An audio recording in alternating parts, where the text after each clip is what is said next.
Well, I had a couple of videos that I shot that the audio just went stupid on it. I'm not sure exactly what the cause of it was, but this was one of those videos, so I'll just give you a brief overview. This is just the shaper running a little bit, and it's always kind of relaxing to see the shapers running.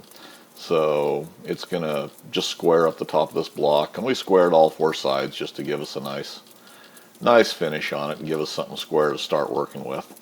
So this is going to be a blank for the rear tool post. I don't know exactly what material this was. This was out of the drop rack at my local supplier, and it's kind of a mystery metal. It cuts relatively easy, so I'm imagining it's just a 1018 or something along those lines. But I just kind of fast forwarded through all this as we're squaring up the block. I think now we probably flipped it to the other side, and you can see it's wasn't square by any means. It was a hot roll, so whatever it ended up being, but had quite a bow to it. I noticed all the way on both of the sides here.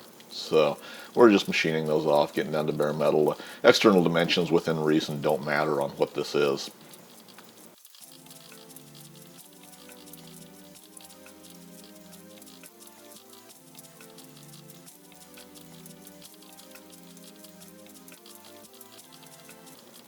So we've gone over to the milling machine. This is the bottom of the block, and we're just machining the T-slot off here to fit in the production cross slide.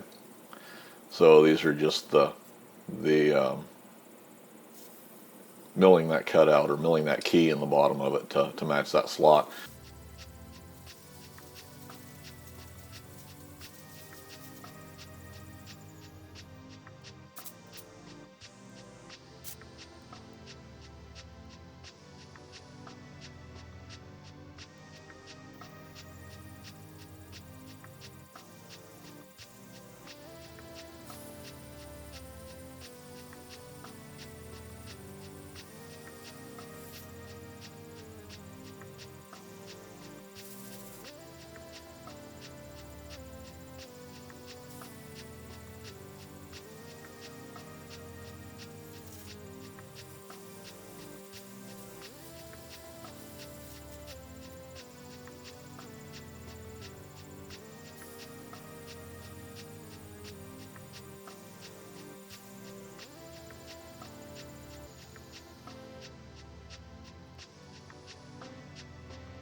Now I've gone back and we're drilling the bolt for the hold down.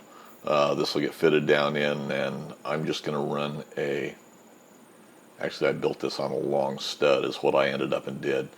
And I'm going to drill almost all the way through. I think I left about 1/8 of an inch or so because we're sitting right down into the bottom of the vise. And of course I didn't want to drill into the bottom of the vise, so I just left a little bit short. I'm going to go back and just drill that by hand after we get it out of the machine and get ready to set it in place. So that's the operation going on right here. And you'll see me measure this quite a bit just to make sure I don't pop all the way through.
Here I'm just rambling about dimensions on where I want to slot it and how I'm going to cut it.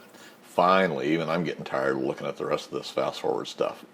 This is a block initially fitting down onto the cross slide, and there you got a little bit better view of the key on the bottom of that to fit down in.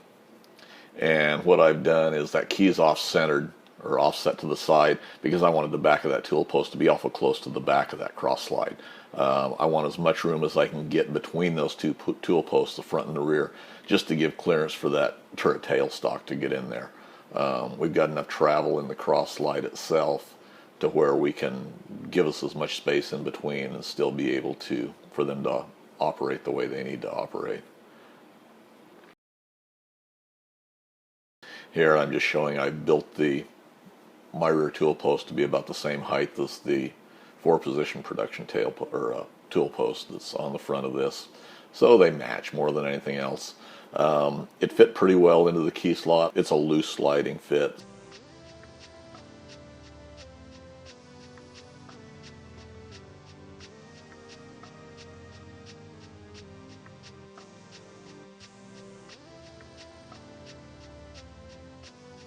Or finish pushing the holes or finish drilling that hole through for the hole down bolt.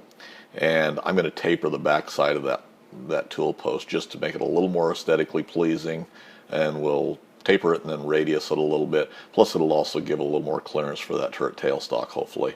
Once this was all done and I had it powder coated, I've got it set in place and actually using it already. I may at some point go back and relieve a little more of that or remove a little more of that material off the back of that tool post, but it works fine. There's nothing at all wrong with it. Now what I'm going to do is I'm going to cut my slot the same size as on the front tool post, because our center heights are obviously going to be the same, and I've got to build a rocker. I went ahead and I'm going to build the cutout to accept a rocker like is on the turret tool post. Now what I ended up with was a rocker that's a little bit shorter than what's in there. And there again, I've got it up and using it. It works fine. I will fine-tune it a little bit as time goes on. At some point, I'm going to go back with those rockers and case harden them. So we'll do that eventually. And in the interim, if I change tooling or anything in that rear tool post, I will probably thin down the height-wise the rocker a little bit. I still got it a little bit tall. But it's up, works fine. You know, I can narrow it down a little bit more and it would not hurt it a bit. But all in all, this is the setup for it so far. I'm real happy with it. Everything looks like it's gonna fit, and now I know everything fits. Like I say, I've already run the first parts off of this little lathe. So if you haven't already hit the subscribe button, you find this interesting, I'd appreciate it if you'd hit that subscribe button. If you hit the bell notification, you'll know when I put out a new video. And if you like these, give me a thumbs up, share them if you would. And any comments or suggestions you've got for me, please leave them in the comment section for me below. And as always, guys, thanks for taking the time to watch.